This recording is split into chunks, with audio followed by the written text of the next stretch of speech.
নদীর পাড়ে বসে তার চুলটা লম্বা করে নদীর জলে ফেলে দেয়। তারপর গেছো ডাইনির চুলে বেশ কয়েকটা মাছ এসে আটকায়।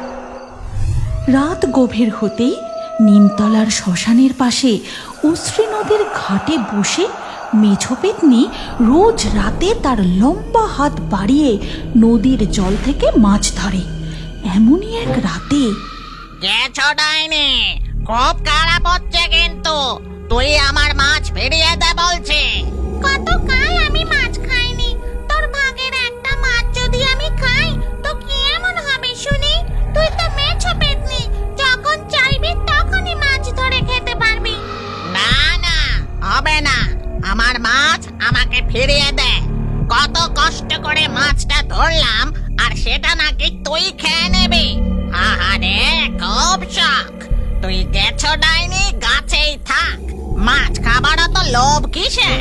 আমি কি সাধে গেছো ডাইনি হয়েছে? মনে নেই ছোটবেলায় বাবা আমাদের দুই বোনের মধ্যে তোকে মেছো ডাইনির শিক্ষা দিল, আর আমাকে গেছো ডাইনির, যাতে আমাদের পরিবারে পাখির ডিম, ফল, মাছের কোনো অভাব না থাকে। আমি ওসব শুনতে চাই না। মা বাবা এখন বেঁচে মানুষ হয়ে গেছে। এখন তুই তোরটা বুঝে নে, আমি আমারটা বুঝে নেব। মেছো পেতনি বোনের এমন কথা শুনে গেছো ডাইনির খুব মন খারাপ হয়ে যায়। তারপর সে মনের দুঃখে, এ কথা আমার মনে থাকবে। তুই আমার বোন হয়েও একটুও মাছ খেতে দিলি না, আর আজ বাবা মা নেই বলে আমাকে আলাদা করে দিচ্ছিস। আমি এই শ্মশানের বট গাছে আর থাকবো না। এই কথা বলে গেছো ডাইনি শ্মশান চত্বর ছেড়ে কিছুটা দূরে একটা ছাতিম গাছে থাকতে শুরু করে। এই রাস্তা দিয়ে কেউ একজন আসছে বলে মনে হচ্ছে। হ্যাঁ, কেউ একজন সাইকেল নিয়ে এদিকেই আসছে। রাম রাম রাম রাম রাম। এই শ্মশান চত্বরটা পার করতে পারলে বাঁচি। চট্টপুরের হাট থেকে শিমুলতুলি ফেরার জন্য নেহাতি এই পথের দূরত্ব সব থেকে কম। অন্য পথ ধরে বাড়ি ফিরতে অনেক রাত হয়ে যেত। না হলে কি আর এই পথ ধরতাম? রাম রাম রাম রাম রাম রাম রাম। মনে মনে এই কথা বিড়বিড় করতে করতে ঘেটু জেলে জোরে সাইকেল চালিয়ে যেতে থাকে। ঠিক সেই সময় গেছো ডাইনির নাকে আসে মাছের আঁশটানি গন্ধ। আহাহাহা, মাছের কি সুন্দর গন্ধ! এই তো মনে হয় জেলে। নিশ্চয়ই এর ব্যাগে মাছ আছে। গেছো ডাইনি গাছ থেকে লাফ দিয়ে নেমে সাইকেলের পিছু করতে থাকে। পিছু করতে করতে ঘেটু জেলের বাড়ি পর্যন্ত চলে আসে। তারপর গেছো ডাইনি বাড়ির উঠানের মস্ত তেঁতুল গাছের ডালে পা ঝুলিয়ে বসে পড়ে। গিন্নি, আজ সব মাছ বিক্রি হয়নি। রাতে তুমি মাছের ঝাল আর ভাত রান্না করো। আচ্ছা ঠিক আছে, তাই রান্না করব।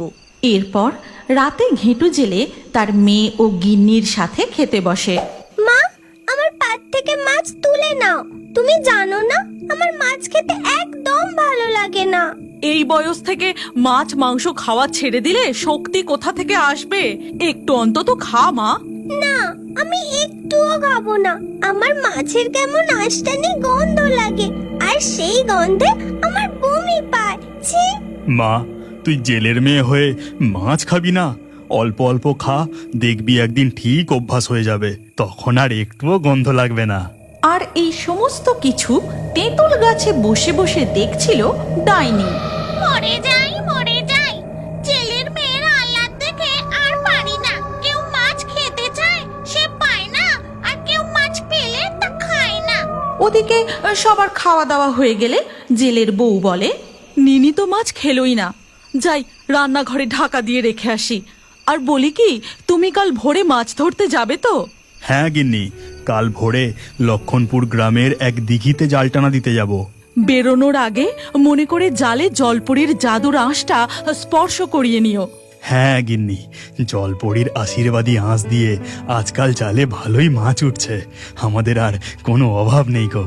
আমাদের কঠোর পরিশ্রম ও কষ্ট দেখে সৃষ্টিকর্তাই হয়তো জলপরীর রূপ নিয়ে আমাদের কাছে এসেছিলেন সাহায্য করতে। আমি এবার উঠি, রান্নাঘরে মাছটা রেখে আসি।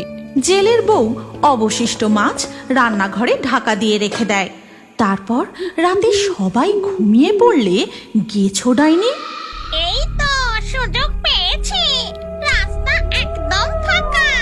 এই কথা বলেই ডাইনি অদৃশ্য হয়ে রান্নাঘরে ঢুকে যায়। তারপর মাছের ঢাকা খুলে ডাইনি বলে, আহাহাহাহা, কি সুন্দর গন্ধ! এতদিন পর বিড়ালের ভাগ্যে শিকে ছিঁড়েছে। আজ মন ভরে মাছ খাবো। ডাইনি রান্নাঘরে বসে মনের আনন্দে মাছ খেতে থাকে।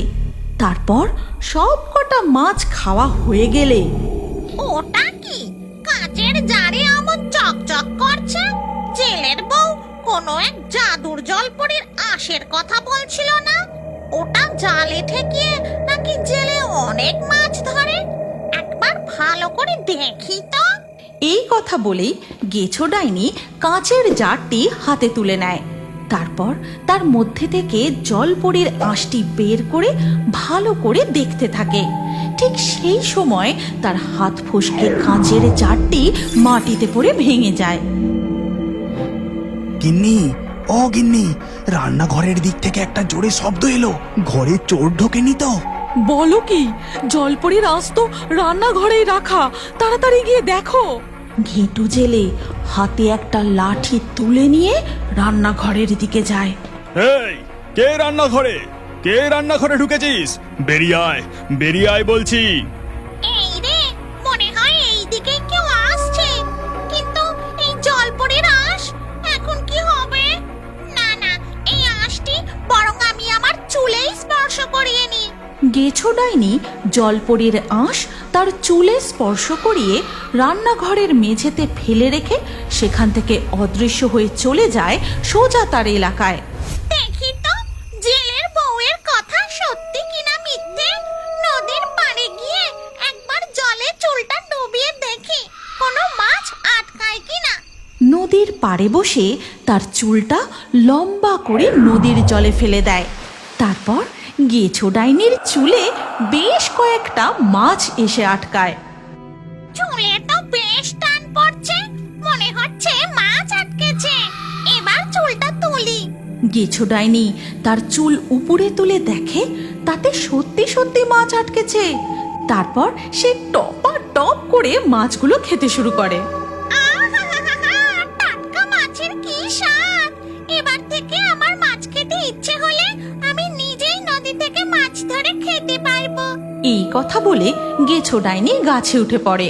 আর সকাল হতেই শুরু হয় খুব জোরে ঝড় বৃষ্টি। সারা দিন মুষলধারে বৃষ্টি হওয়ায় নদীর জল ছাপিয়ে বন্যা দেখা দেয়। শ্মশান চত্বর পুরো ডুবে যায় আর মেছো ডাইনি জলের তোড়ে ভেসে যায়। বাঁচাও, বাঁচাও! ওরে বাবা, ডুবে গেলুম, কেউ বাঁচাও! ওটা আমার বোন মেছো পেতনি না? জলে ভেসে যাচ্ছে যে, আমাকে এক্ষুনি ওকে টেনে তুলতে হবে। গেছো ডাইনি কোনো রকমে তার হাত বাড়িয়ে বোন মেছো পেতনিকে গাছের ডালে তুলে নেয়। ধন্যবাদ দিদি, তুমি আমাকে গাছে টেনে না তুললে আমি বন্যার জলে ভেসেই চলে যেতাম।